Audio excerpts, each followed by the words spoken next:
മൂർച്ചയുള്ള ഒരു ആക്സ് ഹെഡാണ് ഇവന് നഷ്ടപ്പെട്ടത്. He lost his sharpened axe head. I mean that means ഇതൊരു ആയുധത്തിന്റെ നഷ്ടമാണ്. ഇത് പൈസയുടെ നഷ്ടമല്ല. ആമേൻ സ്തോത്രം. ഇത് ഡോളറിന്റെ നഷ്ടമല്ല, ഇത് വീടിന്റെ നഷ്ടമല്ല, ഇത് കാറിന്റെ നഷ്ടമല്ല, ഇത് വിദ്യാഭ്യാസത്തിന്റെ നഷ്ടമല്ല, ഇത് ആയുധത്തിന്റെ നഷ്ടമാണ്. അവന് ദൈവം ഭരമേൽപ്പിച്ച, അല്ലെങ്കിൽ യജമാനൻ അവന്റെ കരത്തിൽ നൽകിയ ആത്മീക അഭിവൃദ്ധിക്ക് വേണ്ടി, സ്പിരിച്വൽ എക്സ്പാൻഷന് വേണ്ടി അവന്റെ കരത്തിൽ നൽകിയ ഒരു ആയുധത്തിന്റെ നഷ്ടമാണ് ഈ നഷ്ടമെന്ന് പറയുന്നത്. That means it is a spiritual loss. ഇതൊരു ആത്മീക നഷ്ടമാണ്. ഇന്ന് പകലിലും നമ്മിൽ പലരുടെയും അകത്ത് ചില ആത്മീക നഷ്ടങ്ങൾ സംഭവിച്ചിട്ടുണ്ട്. എവിടെയോ പ്രാർത്ഥനയുടെ മൂർച്ച നഷ്ടപ്പെട്ടു പോയി, എവിടെയോ ആരാധനയുടെ മൂർച്ച നഷ്ടപ്പെട്ടു പോയി, എവിടെയോ വചനധ്യാനത്തിന്റെ മൂർച്ച നഷ്ടപ്പെട്ടു പോയി. ഇന്നലകളിൽ ദൈവം നിന്റെ കരത്തിൽ നീ വിശ്വസ്തനെന്ന് കണ്ട് ഏൽപ്പിച്ച ചിലത് യോർദാന്റെ ആഴങ്ങൾ വിഴുങ്ങിക്കളഞ്ഞെങ്കിൽ ഇന്ന് പകലിൽ ഞാൻ ഒരു ദൂത് കൈമാറുകയാണ്. ചിലതിനെ തിരികെ പിടിക്കാൻ ഇന്ന് പകലിൽ കർത്താവേ ഒരഭിഷേകം എൻ്റെ മേൽ നൽകണമേ എന്ന് പ്രാർത്ഥിക്കാൻ നിയോഗമുള്ളവരുണ്ടെങ്കിൽ ഒന്ന് കരമുയർത്തി ആമേൻ പറഞ്ഞ് നിന്റെ കരത്തിൽ സ്വർഗത്തിലെ ദൈവം ചിലതിനെ മടക്കി തരാൻ പോവുകയാണ്. ഇതൊരാത്മീക നഷ്ടമാണ്. നിങ്ങൾ വളരെ പ്രാർത്ഥനയോടെ ശ്രദ്ധയോടെ ഈ ദൂതിനെ കേൾക്കണമേ. ഇതൊരാത്മീക നഷ്ടമാണ്. ഇതൊരു സ്പിരിച്വൽ ലോസ് ആണ്. നമ്മിലെല്ലാവർക്കും പറയാൻ കാണും, അപ്പായെ എന്തൊക്കെയോ ചിലത് നഷ്ടപ്പെട്ടിട്ടുണ്ട്, പക്ഷേ ഇന്ന് പകലിൽ അതിനെ തിരികെ പ്രാപിച്ചിട്ട് ഈ ആലയത്തിൽ നിന്ന് മടങ്ങാവും. ചിലത് പൊങ്ങി വരുന്നത് നിങ്ങൾ കാണും. നിങ്ങളത് കരം നീട്ടിയെടുത്തോണം. ശ്രദ്ധിച്ചോണേ. 1-ാമത്തെ വാക്യം മുതൽ താഴോട്ട് വായിക്കുമ്പോഴേ പ്രവാചക ശിഷ്യന്മാർ എലീശയോട് വന്ന് പറയുകയാണ്. പ്രവാചക ശിഷ്യന്മാർ, അതിൻ്റെ അർത്ഥം നിരവധി പ്രവാചക ശിഷ്യന്മാർ എലീശയ്ക്കുണ്ടായിരുന്നു.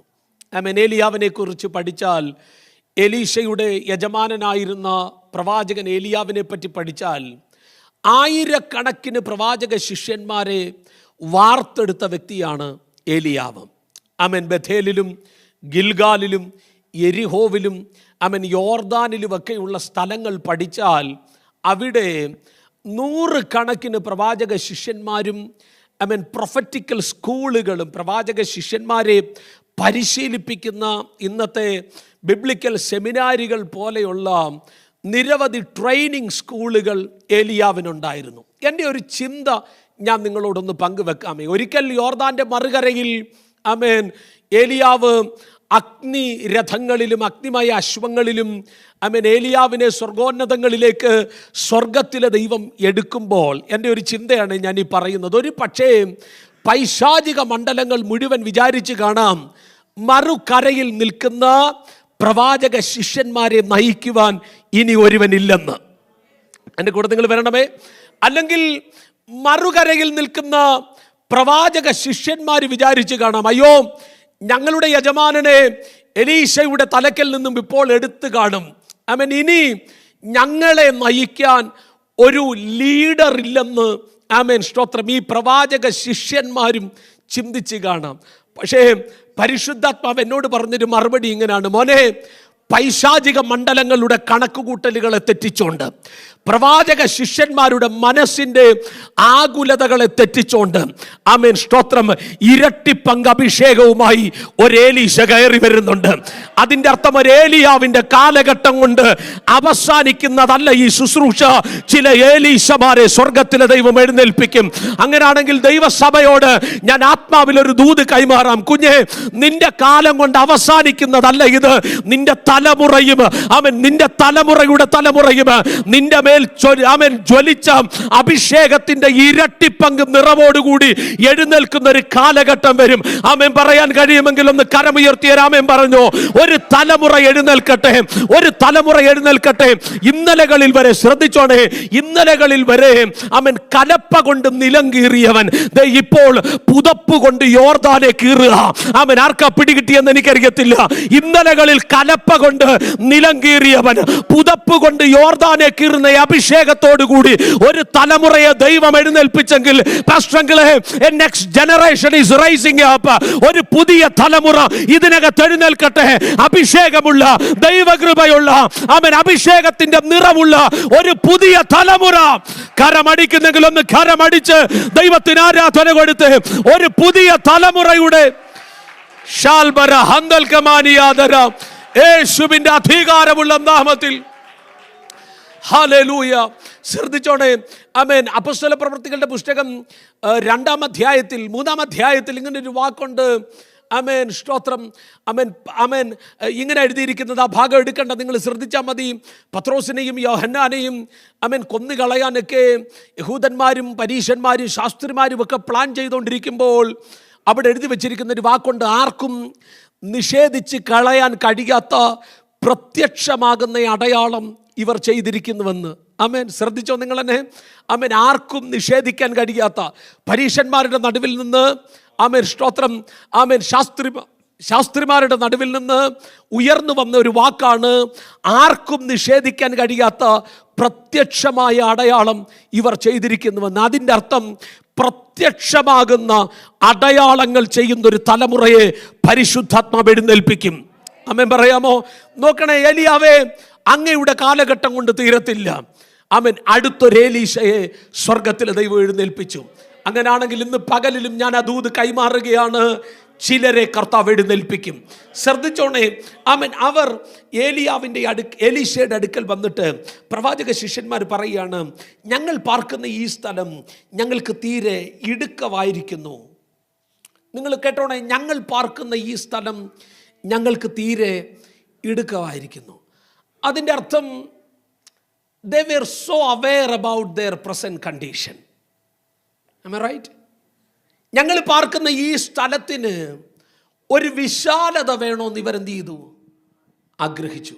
ഞങ്ങൾ പാർക്കുന്ന ഈ സ്ഥലത്തിന് ഒരു വിശാലത വേണമെന്ന് ഇവർ ആഗ്രഹിച്ചു. ഇവർ പറയാണ് യജമാനനോട്, യജമാനെ, ഞങ്ങൾ പാർക്കുന്ന ഈ സ്ഥലം തീരെ ഇടുക്കമാണ്. നമ്മളെപ്പോഴും നമ്മുടെ ഇടുക്കത്തെ പറ്റിയും നമ്മുടെ ഞെരുക്കത്തെ പറ്റിയൊക്കെ നല്ല ബോധ്യമുള്ളവരാണ്. സത്യമല്ല ഞാൻ പറഞ്ഞേ? ആമേൻ. കാര്യം നമുക്കിപ്പോൾ ഒരു അപ്പാർട്ട്മെൻറ്റിലാണ് താമസിക്കുന്നതെങ്കിൽ നമുക്ക് എങ്ങനെയെങ്കിലും ഒരു വീട് വേണമെന്ന് നമ്മുടെ ആഗ്രഹം. കാര്യം എന്നതാ? കാര്യം നമ്മളുടെ ഇപ്പോഴത്തെ പ്രസൻറ്റ് ഒരു ഞെരുക്കത്തെ പറ്റി നമുക്ക് നല്ലൊരു ബോധ്യമുണ്ട്. 2 ബെഡ്റൂമുള്ള വീട്ടിൽ താമസിക്കുമ്പോൾ നമ്മുടെ ആഗ്രഹം എങ്ങനെയെങ്കിലും ഒരു 4 ബെഡ്റൂമുള്ളൊരു വീട് നമുക്ക് വേണമെന്നാണ്. കാര്യം നാം എപ്പോഴും നമ്മുടെ ഭൗതിക ഞെരുക്കങ്ങളെ പറ്റി എപ്പോഴും നല്ല ബോധമുള്ളവരാണ്. We are so aware about it. പക്ഷേ എൻ്റെ ചോദ്യം, എപ്പോഴെങ്കിലും നമ്മുടെ അകത്ത് നമ്മുടെ ആത്മീക ഞെരുക്കത്തെ പറ്റി ഒരു ബോധം കയറിയിട്ടുണ്ടോ? കർത്താവേ, ഇന്നലെ പ്രാർത്ഥിച്ചതിനേക്കാൾ ഒരു 5 മിനിറ്റ് കൂടെ എക്സ്ട്രാ പ്രാർത്ഥിക്കാൻ നാളുകളിൽ എന്നെ ഒന്ന് സഹായിക്കണമെന്ന് പ്രാർത്ഥിച്ച എത്ര പേരുണ്ട്? അല്ലേ പോട്ടെ, ഇന്നലകളിൽ വചനം ധ്യാനിച്ചതിനേക്കാൾ ഒരു 5 മിനിറ്റ് കൂടെ, ഇന്നലകളിൽ ദൈവസന്നിധിയിൽ ആമേൻ ദൈവപാദപീഠത്തിൽ ഇരുന്നതിനേക്കാൾ അല്പനേരം കൂടെ ഒന്ന് അധികത്തിലിരിക്കാൻ എനിക്കൊരു കൃപ തരണമെന്ന് പ്രാർത്ഥിച്ച എത്ര പേരാ ഉള്ളേ? സത്യം പറഞ്ഞ പാസ്റ്റർ, നമ്മൾ എപ്പോഴും കോംപ്രമൈസ് ചെയ്യുന്നത് സ്പിരിച്വാലിറ്റിക്കായിരിക്കും. റൈറ്റ്? നമ്മൾ ഒരിക്കലും നമ്മുടെ ജോലിയിലെ പ്രൊമോഷൻ കിട്ടാൻ നമ്മൾ കോംപ്രമൈസ് ചെയ്യത്തില്ല. നമ്മൾ പിടിച്ചു വെച്ച് പ്രാർത്ഥിക്കും. നമ്മുടെ വീടിനകത്തൊരു വിശാലത വരാൻ വേണ്ടി നമ്മൾ ഉപവസിച്ച് പ്രാർത്ഥിക്കും. പക്ഷെ നമ്മൾ എപ്പോഴും കോംപ്രമൈസ് ചെയ്യുന്നത് ആത്മീയതയായിരിക്കും. അയ്യോ, നിങ്ങൾ കേട്ടില്ല? സ്തോത്രം. ചർച്ചിൽ വരാനേ നമ്മൾ ലേറ്റ് ആവത്തുള്ളൂ, അല്ലേ? എയർപോർട്ടിൽ പോകാനോ ജോലിക്ക് പഞ്ച് ചെയ്ത് കയറാനോ നമ്മൾ ലേറ്റ് ആവുമോ? ലേറ്റ് ആവാറില്ല. തലവേദന ചെറുതായിട്ട് തുടങ്ങിയാലും ചർച്ചിൽ വരാനല്ലേ നമ്മൾ ഉഴപ്പുന്നേ. നടുവേദനയാണെങ്കിലും നമ്മൾ എന്ത് ചെയ്യും? ജോലിക്ക് പോവും. കാര്യം എന്നതാ? ഈ നമുക്ക് സത്യം പറഞ്ഞ ഈ മലയാളി പെന്തക്കോസ്തുകാർക്ക് എസ്പെഷ്യലി ഒരു വല്ലാത്തൊരു അഹങ്കാരമുണ്ട്. എന്നാ അഹങ്കാരം എന്നറിയാമോ? നമ്മളെ മൊത്തമായിട്ട് അറിയാവുന്ന ഒരു ദൈവം ഉണ്ടെന്നൊരു അഹങ്കാരമുണ്ട്. നമ്മളെ ഫുൾ അറിയാവുന്ന ഒരു ദൈവം ഉണ്ടെന്ന് നമുക്കൊരു അഹങ്കാരം. പിന്നെ നമ്മളുടെ ഒരു ചിന്തയെന്ന് പറയുന്നത് നമുക്ക് വേണ്ടി എല്ലാം ചെയ്തു തരുന്നൊരു ദൈവം ഉണ്ടെന്ന് ഒരു അഹങ്കാരം നമുക്ക്. നമ്മുടെ പാസ്പോർട്ടിൻ്റെ കളർ ദൈവം മാറ്റും, മഞ്ഞൊഴിയുന്ന രാജ്യത്ത് നമ്മളെ കൊണ്ടുവരും. US-ൻ്റെ UK-യുടെ സ്റ്റാമ്പ് നമ്മുടെ പാസ്പോർട്ടിൽ അടിക്കും. പാസ്സാവാത്ത IELTS തലയും കുത്തിയെന്ന് നമ്മൾ പാസ്സാകുമ്പോൾ IELTS-ൻ്റെ വാതിക്കെ പോയെന്ന് കർത്താവ് നമുക്ക് വേണ്ടി ശത്രുവിനോട് വാദിച്ച് നമ്മുടെ IELTS OET നമുക്ക് 6 എന്ത് ചെയ്തും പാസ്സാക്കി തരും. പിന്നെ ഇതൊക്കെയല്ലേ കർത്താവിൻ്റെ പണി. നിങ്ങൾ കേട്ടില്ല? എൻ്റെ പൊന്ന് ദൈവമക്കളെ, നമ്മുടെ 6 എക്സാം പാസ്സാക്കുന്നതും നമ്മുടെ IELTS-ൻ്റെ എക്സാം പാസ്സാക്കുന്നതും നമ്മുടെ OET പാസ്സാക്കുന്നതും നമുക്ക് ഗ്രീൻ കാർഡ് തരുന്ന ഒന്നുമല്ല കർത്താവിൻ്റെ ഡ്യൂട്ടി. ഇതല്ല ഇതിൻ്റെ പുറകിഞ്ഞ് വന്നോളും. ദൈവത്തിൻ്റെ ഡ്യൂട്ടി ഒരൊറ്റ ഡ്യൂട്ടി ഉള്ളൂ, നിന്നെ എങ്ങനെയും ഒന്ന് നിത്യത കൊണ്ടെത്തിക്കണം. ആമേൻ പറയാമോ? അതിനുവേണ്ടി ആത്മീക ഞെരുക്കത്തെ തിരിച്ചറിയുന്ന ചിലർ ഇതിനകത്ത് എഴുന്നേൽക്കണം. ആമേൻ പറയാമോ? കർത്താവേ, ഇത് പോരെന്ന് പറയുന്ന ചിലർ, ഈ ആരാധന പറ്റത്തില്ല, ഈ പ്രാർത്ഥന പറ്റത്തില്ല, ഈ ഉഴപ്പ് മാറിയേ പറ്റത്തുള്ളൂ, ഈ അലസത മാറിയേ പറ്റത്തുള്ളൂ, എനിക്കൊരു വിശാലത തരണമെന്ന് ആഗ്രഹിക്കുന്നവരുണ്ടെങ്കിൽ ഒന്ന് കരമടിച്ച് ദൈവത്തിന് ആരാധന കൊടുക്ക്. Lord, I need A spiritual expansion. എനിക്കൊരു വിശാലത ഉണ്ടാലേ പറ്റത്തുള്ളൂ. കരമടിക്കുന്നെങ്കിൽ ചൊവ്വയടിച്ച് ദൈവത്തിന് ആരാധന കൊടുത്തോ, യേശുവിന്റെ അധികാരമുള്ള നാമത്തിൽ. ഇന്ന് പകലിൽ നമ്മുടെ ഹൃദയത്തിലെ ആഗ്രഹം, കർത്താവേ, ആത്മീക വിശാലത എന്നിൽ വെളിപ്പെടണം. ഞാൻ എപ്പോഴും എൻ്റെ ചേർച്ചിലെ കുഞ്ഞുങ്ങളോട് പറയാറുണ്ട്, നമ്മുടെ ഭൗതിക കാര്യങ്ങൾക്ക് എപ്പോഴും നമ്മളെക്കാൾ താഴെയുള്ളവരെ നോക്കണം. നമ്മളെക്കാൾ താഴെയുള്ളവരെ. നമ്മളൊരു അപ്പാർട്ട്മെൻറ്റ് താമസിക്കുമ്പം ഇവിടെ റോഡ് സൈഡിൽ കിടന്നുറങ്ങുന്നവരെ നമ്മൾ ആലോചിക്കണം. കൂടെ ഉണ്ടോ? നമ്മൾ നല്ല കാറിൽ യാത്ര ചെയ്യുമ്പോൾ കാറില്ലാതെ നടക്കുന്നവരെ നമ്മൾ എന്ത് ചെയ്യണം? നോക്കണം. എന്നിട്ട് തന്ന നന്മയ്ക്ക് കരം ഉയർത്തിയൊക്കെ സ്വോത്രം പറയണം. കൂടെ ഉണ്ടോ? പക്ഷേ ഈ ആത്മീക കാര്യത്തിൽ എപ്പോഴും നമ്മളെക്കാൾ മുകളിലുള്ളവരെ നോക്കണം. അസൂയപ്പെടരുത്. പറയണം, കർത്താവേ, ആ സിസ്റ്റർ പ്രാർത്ഥിക്കുന്നത് പോലെ എനിക്കൊന്ന് പ്രാർത്ഥിക്കാനൊരു കൃപ. നമ്മളെപ്പോഴേലും അങ്ങനെ ആഗ്രഹിച്ചിട്ടുണ്ടോ? കർത്താവേ, ആ ദൈവദാസൻ ശുശ്രൂഷിക്കുന്നത് പോലെ ഒന്ന് ശുശ്രൂഷിക്കാൻ ഒരു കൃപ എനിക്ക്. കൂടെ ഉണ്ടോ നിങ്ങൾ? ഹല്ലേലൂയ. നമ്മുടെ അകത്തൊരു വാഞ്ച ഇന്ന് പകലിൽ കയറണം. ഈ ഞെരുക്കം മാറിയേ പറ്റത്തുള്ളൂ, ഈ ഉഴപ്പ് മാറിയേ പറ്റത്തുള്ളൂ, ഈ അലസത മാറിയേ പറ്റത്തുള്ളൂ. കർത്താവേ, ഞങ്ങൾക്കൊരു സ്പിരിച്വൽ എക്സ്പാൻഷൻ എന്ത് ചെയ്യണം? നീ തരണം. എന്നിട്ട് ഇവർ പറയുന്നൊരു കാര്യമുണ്ട്, എലീശായെ, ഞങ്ങൾ പാർക്കുന്ന ഈ സ്ഥലം ഞങ്ങൾക്ക് തീരെ ഇടുക്കമായിരിക്കുന്നുവെന്ന്,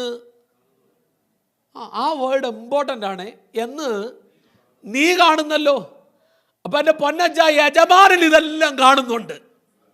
നമ്മുടെ ഞെരുക്കവും നമ്മുടെ ഉഴപ്പും നമ്മുടെ അലസതയും നമ്മുടെ ടെക്നിക്കും നമ്മുടെ പരിപാടി എല്ലാം ആര് കാണുന്നുണ്ട്? പക്ഷെ പുള്ളി ഒരു വിശാലതയ്ക്ക് വേണ്ടി ഇടപെടുന്നില്ല. കൂടെ ഉണ്ടോ? നാം ചെന്ന് പറയുന്നത് വരെ കർത്താവ് വെയിറ്റ് ചെയ്യും. കൂടെ ഉണ്ടോ നിങ്ങൾ? ഒരിക്കൽ മർക്കോസിൻ്റെ സുവിശേഷത്തിൽ ഒരു ഭാഗം ഒന്ന് തൊട്ടു പോകാമേ. മർക്കോസിൻ്റെ സുവിശേഷത്തിൽ യേശു കർത്താവ് ശിഷ്യന്മാരുടെ അക്കരയ്ക്ക് പടകിൽ കയറി യാത്ര ചെയ്ത് പോവുക. അങ്ങനെ പൊയ്ക്കൊണ്ടിരിക്കുമ്പം കുറച്ച് കഴിഞ്ഞപ്പോൾ കർത്താവ് അമരത്ത് തലയണ വെച്ച് കിടന്നങ്ങ് ഉറങ്ങി. നിങ്ങൾ വായിച്ചിട്ടുണ്ടോ ആ ഭാഗം? കർത്താവ് കിടന്നങ്ങ് ഉറങ്ങി. അപ്പം ഞാൻ ഈ കർത്താവിനോട് ഇടയ്ക്ക് ചോദിച്ചു, കർത്താവേ, അങ്ങ് എന്താ ഉറങ്ങിപ്പോയേ? അങ്ങനെ ചുമ്മാതെ നിങ്ങൾ ഇതുപോലുള്ള പോഷത്തരമായ ചോദ്യമൊക്കെ ചോദിക്കണം. ഇൻട്രസ്റ്റിംഗ് മറുപടികൾ ദൈവം നമ്മളോട് പറയും. ഞാൻ കർത്താവിനോട് ചോദിച്ചു, കർത്താവേ, തലവേദനയോ അല്ലെങ്കിൽ എന്തെങ്കിലും ശാരീരിക ക്ഷീണം നിമിത്തം അങ്ങ് ഉറങ്ങിയതാണോ? അല്ലെ പകൽ മുഴുവൻ ഈ പുരുഷാരത്തെ ഉപമയൊക്കെ പറഞ്ഞ് ഉപദേശിച്ചിട്ട് പോകുന്ന വഴിക്ക് കർത്താവ് ഒരു ഇച്ചിരി ടൈം കിട്ടിയപ്പോൾ ഉറങ്ങിയതാണോ? എന്നാ റീസൺ എന്നാന്ന് ചോദിച്ചപ്പോൾ അച്ഛാ, കർത്താവ് എന്നോട് പറഞ്ഞൊരു മറുപടി എന്നാന്നറിയാം, മോനെ, ഈ പടകി മൊത്തം 12 പേരുണ്ടായിരുന്നു. പടകി മൊത്തം 12 പേരുണ്ടായിരുന്നു. ഏതേലും ഒരുത്തൻ എൻ്റെ അടുക്ക വന്ന് മിണ്ടിയും പറഞ്ഞു വരുന്നായിരുന്നു, ഞാൻ ഉറങ്ങിയല്ലായിരുന്നെന്ന്. ഏതേലും ഒരുത്തൻ. ഈ 12 എണ്ണത്തിൻ്റെ കാര്യം ചെയ്തപ്പോൾ എനിക്ക് ഇച്ചിരി സമയം കിട്ടി, ഞാൻ കിടന്നു ഉറങ്ങി. കൂടെ ഉണ്ടോ നിങ്ങൾ? ഈ നമ്മുടെ പടകിൽ പലപ്പോഴും കർത്താവ് ഉറങ്ങുന്നതിൻ്റെ കാര്യം എന്നാണെന്നറിയാമോ വെച്ചാൽ നമ്മൾ മിണ്ടാത്തോണ്ടാ. നിങ്ങൾ കേട്ടില്ല? സ്തോത്രം. നമ്മുടെ പടകിൽ കർത്താവ് ഉറങ്ങുന്നതിൻ്റെ കാര്യം എന്നാണെന്നറിയോ? സാജൻ പാസ്റ്ററിനെയും കുറ്റം പറഞ്ഞിട്ട് കാര്യമില്ല, ദൂത് പറഞ്ഞിട്ട് പോയ പ്രവാചകനെയും കുറ്റം പറഞ്ഞിട്ട് കാര്യമില്ല, കേട്ട ഇന്നലകളിൽ കേട്ട ദൈവശബ്ദത്തെയും കുറ്റം പറഞ്ഞിട്ട് കാര്യമില്ല. ഇന്നിൻ്റെ മേഖലകളിൽ നിന്റെ പടകിൽ കർത്താവ് ഉറങ്ങാനുള്ള റീസൺ എന്നാണെന്നറിയാവോ? അതുകൊണ്ട് പ്രവാചക പുസ്തകങ്ങളിൽ ഇങ്ങനെ ഒരു വാക്ക് എഴുതി വെച്ചിട്ടുണ്ട്, അവന് സ്വസ്ഥത കൊടുക്കരുതെന്ന്. ആമേൻ പറയാമോ? പ്രാർത്ഥിക്കാൻ ദൈവം നിനക്ക് അധികാരം തന്നിട്ടുണ്ടെങ്കിൽ, നിന്റെ നാവിനെ ചലിപ്പിച്ച് നീ പ്രാർത്ഥിച്ചു തുടങ്ങിയാൽ ദൈവപ്രവർത്തികൾ നിന്റെ ഭവനത്തിനകത്ത് ഉറങ്ങിപ്പോകത്തില്ല. ദൈവിക പ്രവർത്തികൾ നിന്റെ കുടുംബത്തിനകത്ത് നിശ്ചലമാകത്തില്ല. ദൈവത്തെ ചലിപ്പിക്കുന്ന പ്രാർത്ഥനയുടെ ശബ്ദമുയരണം.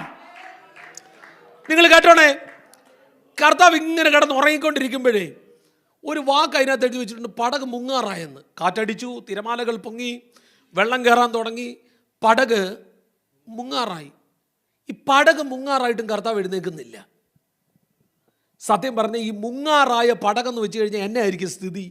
ആടി ഉലഞ്ഞ് കാറ്റത്ത് കിടന്ന് കറങ്ങി വെള്ളമൊക്കെ ഇരച്ചതിനകത്തോട്ട് കയറി.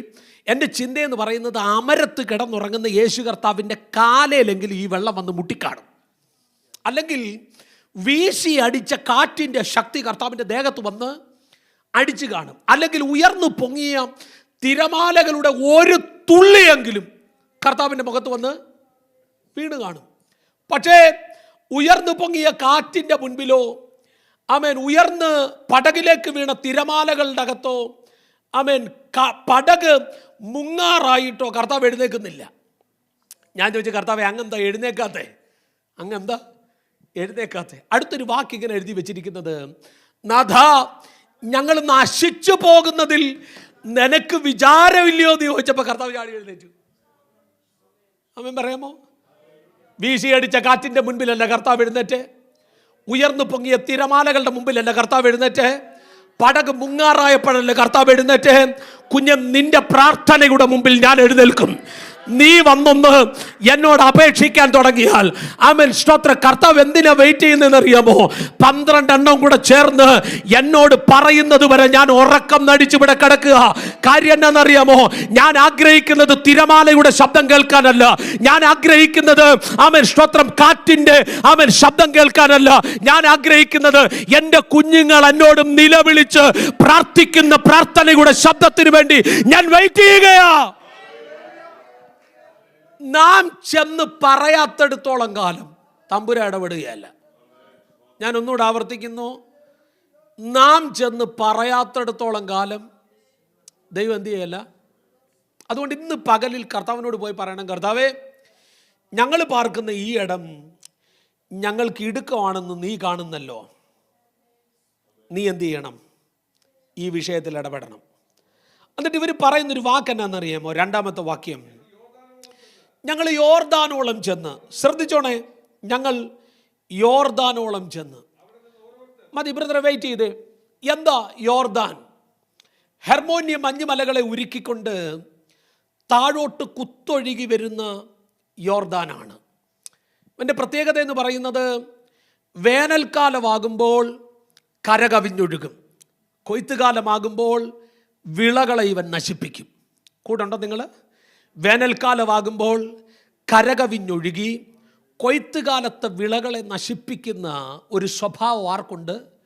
യോർദാനുണ്ട്. യോർദാന് മറ്റൊരു വിളിപ്പേരുണ്ട്, മരണയോർദാൻ എന്ന്. എന്നതാ?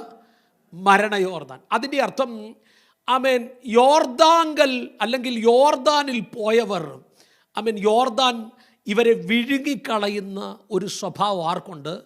യോർദാനുണ്ട്. അതുകൊണ്ട് മരണയോർദാൻ എന്ന് ഇതിനൊരു വിളിപ്പേരുള്ളത്. ആമേൻ, ഇവർ പറഞ്ഞൊരു വാക്ക് കേൾക്കണേ, ഞങ്ങളുടെ ആലയത്തിൻ്റെ വിശാലതയ്ക്ക് വേണ്ടി ഞങ്ങൾ മരണത്തോളം പോകാമെന്ന്. പിടികിട്ടിയോ? യജമാനെ, ഞങ്ങൾ യോർദാൻ വരെ പോകാൻ റെഡിയാണ്. അതിൻ്റെ അർത്ഥം, മരണത്തോളം പോയാലും we need an expansion. ഞങ്ങൾക്കൊരു വിശാലത വന്നേ. കൂടുണ്ടോ നിങ്ങൾ? എത്ര പേരാ പറയുന്ന, കർത്താവേ, മരണത്തോളം പോകാൻ ഞങ്ങൾ റെഡിയാ, ഏതറ്റം വരെ പോകാനും ഞങ്ങൾ റെഡിയാ. പക്ഷെ ഒരാത്മീക വിശാലത ഞങ്ങളുടെ സഭയിൽ ദൈവം തന്നേ പറ്റത്തുള്ളൂ. എൻ്റെ കുടുംബത്തിനകത്തൊരു സ്പിരിച്വൽ എക്സ്പാൻഷൻ ഞങ്ങൾക്ക് തന്നേ പറ്റത്തുള്ളൂ. ആമേൻ പറയാമോ? എത്ര പേർ ആഗ്രഹിക്കുന്ന ഇങ്ങനൊന്നും മരണത്തോളം ചെല്ലാൻ? അതുകൊണ്ട് ആമേൻ, കൊരിന്ത്യർ ലേഖനം 1 കൊരിന്ത്യർ ലേഖനം 15-ാം അധ്യായം 32-ാമത്തെ വാക്യത്തിൽ ഇങ്ങനെ എഴുതി വെച്ചിരിക്കുന്നത്, ഞാൻ എഫെസോസിൽ വെച്ച് മൃഗയുദ്ധം ചെയ്തത് വെറും മാനുഷികമെന്ന് വരികിൽ എനിക്കെന്ത് പ്രയോജനമാണ്? കേട്ടോണേ, ഞാൻ എഫെസോസിൽ വെച്ച് മൃഗയുദ്ധം ചെയ്തെന്ന്. മൃഗങ്ങളോട് യുദ്ധം ചെയ്തെന്നും മൃഗങ്ങളെ പോലെയുള്ള മനുഷ്യരോട് യുദ്ധം ചെയ്തെന്നുമൊക്കെ പല വ്യാഖ്യാനങ്ങൾ ഇതിനുണ്ട്. പക്ഷേ എന്നിരുന്നാലും എന്ത് തന്നെയാണേലും പൗലോസ് അപ്പോസ്തലൻ പറയുക, ദൈവരാജ്യത്തിൻ്റെ വിസ്തൃതിക്ക് വേണ്ടി എന്നിൽ ദൈവം പകർന്ന ആമേൻ സ്തോത്രം ദൈവിക പരിജ്ഞാനത്തെ ജാതികളുടെ ഇടയിൽ അറിയിക്കുന്നതിന് വേണ്ടി ഞാൻ എഫെസോസിൽ വെച്ച് മൃഗയുദ്ധം ചെയ്തെന്ന്. നമ്മുടെ അകത്ത് ആരെങ്കിലും മൃഗയുദ്ധം ചെയ്തവരുണ്ടോ? പക്ഷെ പൗലോസ് പറയും, ഞാൻ എന്ത് ചെയ്തു? ഒരു സ്പിരിച്വൽ എക്സ്പാൻഷന് വേണ്ടി മൃഗയുദ്ധം ചെയ്തു. ഇനി നിങ്ങൾ കേട്ടോണേ, കൊലോസ്യ ലേഖനം 1-ാം അധ്യായം അതിൻ്റെ 29-ാമത്തെ വാക്യം 25 മുതൽ 29 വരെ വായിക്കുമ്പോൾ ഇങ്ങനെ എഴുതിയിരിക്കുന്നത്, ഞാൻ വേഗത്തിലൊന്ന് ഓടിച്ച് വായിക്കാം. നിങ്ങൾക്ക് വേണ്ടി ദൈവം എനിക്ക് നൽകിയിരിക്കുന്ന ഉദ്യോഗപ്രകാരം ദൈവവചന ഘോഷണം നിവർത്തിക്കേണ്ടതിന് ഞാൻ സഭയുടെ ശുശ്രൂഷകനായിരിക്കുന്നു. അത് പൂർവ്വകാലങ്ങൾക്കും തലമുറകൾക്കും മറഞ്ഞു കിടന്ന മർമ്മം എല്ലാം പറഞ്ഞിട്ട് ആമേൻ സ്തോത്രം പൗലോസ് പറയുകയാണ്, ഏത് മനുഷ്യനെയും ക്രിസ്തുവിൽ തികഞ്ഞവനാക്കി നിർത്തേണ്ടതിന് ആമേൻ ഏത് മനുഷ്യനെയും പ്രബോധിപ്പിക്കുകയും ഏത് മനുഷ്യനോടും സകല ജ്ഞാനത്തോടും കൂടി ഉപദേശിക്കുകയും ചെയ്യുന്നു. അടുത്ത വാക്യം, അതിനായി ഞാൻ എന്നിൽ ബലത്തോടെ വ്യാപരിക്കുന്ന അവൻ്റെ വ്യാപാര ശക്തിക്കൊത്തവണ്ണം പോരാടിക്കൊണ്ട് അധ്വാനിക്കുന്നു. എന്തിനാണെന്നറിയാമോ? എൻ്റെ അകത്ത് ലഭിച്ചൊരു മർമ്മമുണ്ട്. മഹത്വത്തിൻ്റെ പ്രത്യാശയാകുന്ന ക്രിസ്തു എൻ്റെ അകത്ത് ഉണ്ടെന്നുള്ളൊരു മർമ്മം. ആ മർമ്മത്തിൻ്റെ പരിജ്ഞാനത്തെ ജാതികളോട് വെളിപ്പെടുത്തേണ്ടതിന് ഞാൻ എന്നിൽ പകർന്നിരിക്കുന്ന വ്യാപാര ശക്തിക്കൊത്തവണ്ണം പോരാടിക്കൊണ്ട് അധ്വാനിക്കുന്നെന്ന്. ആമേൻ പറയാമോ? അങ്ങനെ ദൈവരാജ്യത്തിൻ്റെ മഹത്വത്തിന് വേണ്ടി, ദൈവരാജ്യത്തിൻ്റെ വിസ്തൃതിക്ക് വേണ്ടി, ആലയത്തിൻ്റെ എക്സ്പാൻഷന് വേണ്ടി പോരാടി അധ്വാനിക്കുന്ന ആരുണ്ട്? ഹലോ, ഓരോരുത്തൻ ഓരോ മരം കൊണ്ടുവന്നായിരുന്നെങ്കിൽ സാജൻ പാസ്റ്ററെ ഇന്ന് ഈ ചെയർ പോരായിരുന്നു. ഓരോരുത്തൻ യോർദാനിൽ പോകാൻ ഒന്ന് തയ്യാറെടുത്തിരുന്നെങ്കിൽ നമുക്കിത് പോരായിരുന്നേ. സ്വത്രം പറയോ? 12 മണിക്കൂറത്തെ രാത്രിയിലെ ഡ്യൂട്ടിക്ക് നമ്മൾ പോവും. പക്ഷെ ഓൾ നൈറ്റ് പ്രയറിന് വരെ നമ്മൾ എന്ത് ചെയ്യും? അലസരാകും. കൂടണ്ടോ? പ്രാർത്ഥിക്കാൻ വരെ നമ്മൾ അലസരാകും. കാര്യം എന്നാ? നമുക്ക് അവിടെ ഇച്ചിരി കോംപ്രമൈസ് നമ്മൾ തയ്യാറാകും. പക്ഷെ പൗലോസ് പറയുക, എങ്കിലും പ്രവർത്തികൾ 20:24, എങ്കിലും ഞാൻ എൻ്റെ പ്രാണനെ വിലയേറിയതായിട്ട് എണ്ണുന്നില്ല. എൻ്റെ ഓട്ടവും ദൈവകൃപയുടെ ബുക്ക് ഓഫ് ആക്ട്സ്, യെസ്, എൻ്റെ ഓട്ടവും ദൈവകൃപയുടെ സുവിശേഷത്തിന് സാക്ഷ്യം പറയേണ്ടതിന് കർത്താവായ യേശു തന്ന ശുശ്രൂഷ തികയ്ക്കണമെന്ന് എനിക്കുള്ളെന്ന്. ആമേൻ പറയാമോ? ദൈവം നിന്നിൽ ഭരമേൽപ്പിച്ച ദൈവിക ദൗത്യത്തെ തികയ്ക്കാൻ വെമ്പലുകൊള്ളുന്ന ആരാ ഉള്ളേ? ആമേൻ പറയാമോ? ഹല്ലേലൂയ. കാലമെല്ലാം കഴിയും കേട്ടോ. ഇന്ന് കാണുന്നതല്ല കണ്ണിന്റെ മുൻപിൽ നിന്ന് അപ്രത്യക്ഷമായി പോകും. എങ്ങനെങ്കിലും ദൈവം ഏൽപ്പിച്ചത് തികയ്ക്കണമെന്ന് ആഗ്രഹമുള്ള ആരാ ഉള്ളേ? ദൈവമക്കളെ, ഡോളർ നേടാനല്ല ദൈവം ഇവിടെ കൊണ്ടുവന്നേ. ആമേൻ. ഞാനൊരു ചോദ്യം ചോദിച്ചോട്ടെ, സ്വന്തം ജന്മദേശം വിടാനുള്ള ബിബ്ലിക്കൽ കൺസെപ്റ്റ് എന്താ? എന്താ ഉള്ളേ? പണങ്ങിയോ? വാ, എന്താ ഉള്ളേ? ഹോം ടൗൺ, ബർത്ത് പ്ലേസ് വിടാനുള്ള ബിബ്ലിക്കൽ കൺസെപ്റ്റ് എന്താ? ഉൽപ്പത്തി പുസ്തകം മുതൽ വെളിപ്പാട് വരെ പഠിച്ച മൈഗ്രേഷൻ ഉണ്ട്. Migration is there. പക്ഷേ എപ്പോഴും ഓർത്തോണം, എക്സോഡസിൽ മൈഗ്രേഷന് പോകുന്നതിന് മുമ്പ് ആമേൻ മോശയോട് പറഞ്ഞൊരു കൽപ്പനയുണ്ട്. നിങ്ങൾ പോകുന്ന ദേശത്ത് പൊക്കോ, കുഴപ്പമില്ല, പക്ഷെ അവരുമായിട്ട് ഉടമ്പടി ചെയ്യരുതെന്ന്. അവരുമായിട്ട് അത് നിനക്കൊരു കെണിയായി മാറുമെന്ന് വായിച്ചിട്ടുണ്ടോ? പക്ഷെ നമ്മളെല്ലാവരും ഉടമ്പടി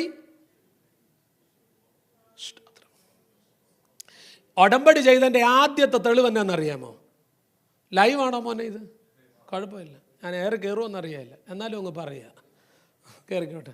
ഉടമ്പടി ചെയ്തതിൻ്റെ ആദ്യത്തെ തെളിവ് എന്നാണെന്നറിയാമോ? നമ്മുടെ പിള്ളേർ മലയാളം മറന്നെന്നുള്ളതാ. ആണ് പാസ്റ്ററെ. ഇനി ഇവൻ ഏത് മതാമേ കെട്ടിയെന്ന് പറഞ്ഞാലും ഇവൻ മലയാളിയാ. ഇവൻ ഉണ്ടാകാൻ പോകുന്ന കുഞ്ഞുങ്ങളും ഹാഫ് ഇന്ത്യൻ ആയിരിക്കും. അങ്ങനെയാണോ പറയുന്നത്?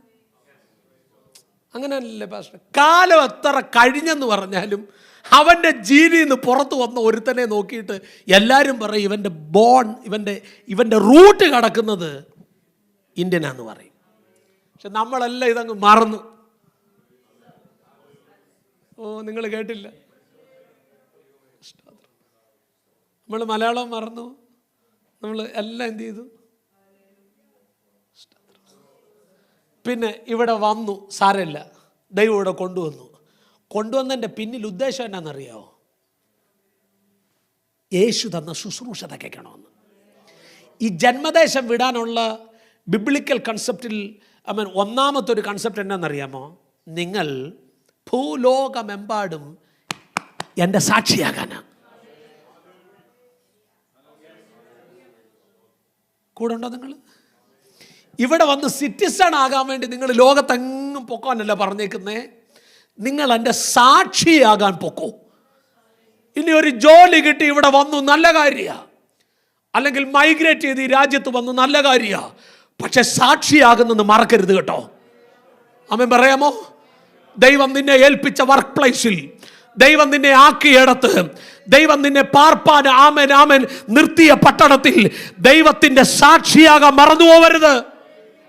അതുകൊണ്ട് ഫിലിപ്പി ലേഖനത്തിൽ ഇങ്ങനൊരു വാക്കുണ്ട്. എനിക്ക് എപ്പോഴും എന്നെ എപ്പോഴും പേടിപ്പിക്കുന്ന ഒരു വാക്കുണ്ട്. ഫിലിപ്പി ലേഖനം 3-ാം അധ്യായം അതിൻ്റെ 19-ാമത്തെ വാക്യം വരെയുള്ള വാക്യങ്ങളിൽ, എങ്കിലും എനിക്ക് ലാഭമായിരുന്നതൊക്കെയും ക്രിസ്തു നിമിത്തം ഛേദമെന്നെണ്ണി. അതിൻ്റെ 11-ാമത്തെ വാക്യമാണ്. എല്ലാം പറയാൻ നേരമില്ലാത്തതുകൊണ്ട് ഞാൻ ഓടിപ്പോവോ. 11-ാമത്തെ വാക്യം ഇമ്പോർട്ടൻറ്റ്. അവൻ്റെ കഷ്ടാനുഭവങ്ങളുടെ കൂട്ടായ്മയും അനുഭവിച്ചറിയേണ്ടതിന് ഇങ്ങനെ വല്ല വിധേനയും മരിച്ചവരുടെ ഇടയിൽ നിന്നുള്ള പുനരുത്ഥാനം പ്രാപിക്കണമെന്ന് വെച്ച് ഞാൻ അവൻ്റെ നിമിത്തം സകലതും ചവറന്ന് വെച്ച് ഉപേക്ഷിക്കുന്നെന്ന്. ആ വാക്ക് നിങ്ങൾ ശ്രദ്ധിച്ചോ? ഇങ്ങനെ വല്ല വിധേനയും മരിച്ചവരുടെ ഇടയിൽ നിന്നുള്ള പുനരുത്ഥാനം പ്രാപിക്കണമെന്ന് വെച്ചിട്ട്. അച്ഛാ, ആരാ അച്ഛാ ഇത് പറഞ്ഞേ? 13 ലേഖനങ്ങൾ ദൈവസഭയ്ക്ക് കൈമാറിയ അതികായകനാകുന്ന ഒരു അപ്പോസ്തലൻ, ഞാൻ കർത്താവിങ്കൽ നിന്ന് പ്രാപിക്കുകയും നിങ്ങൾക്ക് ഏൽപ്പിച്ചു തരികയും ചെയ്യുന്നത് എന്തെന്നാലെന്ന് പറഞ്ഞ അപ്പോസ്തലൻ, 3-ാം സ്വർഗത്തോളം എടുക്കപ്പെട്ട പൗലോസ് എന്ന് പറയുന്ന ഭക്തനായ മനുഷ്യൻ, വെളിപ്പാടുകളുടെ ആധിക്യം നിമിത്തം സ്തോത്രം, വെളിപ്പാടുകൾ കൊണ്ട് നിറയപ്പെട്ട ഭക്തനായ ഒരു മനുഷ്യൻ പറയുക, ഇങ്ങനെ വല്ല വിധേനയും മരിച്ചവരുടെ ഇടയിൽ നിന്നുള്ള പുനരുത്ഥാനം. അച്ഛാ, 13 ലേഖനം കൈമാറിയ ഞാൻ കർത്താവിങ്കൽ നിന്ന് പ്രാപിക്കുകയെന്ന് പറഞ്ഞ് ദൈവത്തിങ്കൽ നിന്ന് നേരിട്ട് പ്രാപിച്ച പ്രാഗൽഭ്യമുള്ള വെളിപ്പാടുകളുടെ ആധിക്യം നിമിത്തം 3-ാം സ്വർഗത്തോളം എടുക്കപ്പെട്ട പൗലോസിന് ഇത് വല്ല വിധേനയാണെങ്കിൽ നമ്മുടെ കാര്യമോ? കേട്ടില്ല. മരിച്ചവരുടെ ഇടയിൽ നിന്നുള്ള പുനരുത്ഥാനം പൗലോസ് പറയുന്നു, എനിക്കിത് വല്ല വിധേനയാണെങ്കിൽ. വല്ലപ്പോഴും പ്രാർത്ഥിക്കുന്ന നമ്മുടെ കാര്യം എങ്ങനെ ആയിരിക്കും?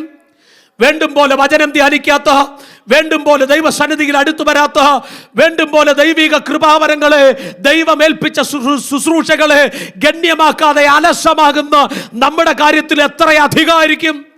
അങ്ങനെയാണെങ്കിൽ ഇന്നൊരു പകലിലെ പ്രാർത്ഥന ഒരൊറ്റ പ്രാർത്ഥനയുള്ളൂ. കർത്താവേ, നീ തന്ന ശുശ്രൂഷ തികച്ച് നിന്റെ രാജ്യത്തിന്റെ ഓഹരിക്കാരനാകാൻ എങ്ങനെയെങ്കിലും വല്ല വിധേനെ മരിച്ചവരുടെ ഇടയിൽ നിന്നുള്ള പുനരുത്ഥാനത്തിന് എന്നെ കൂടെ പ്രാപ്തനാക്കണേ.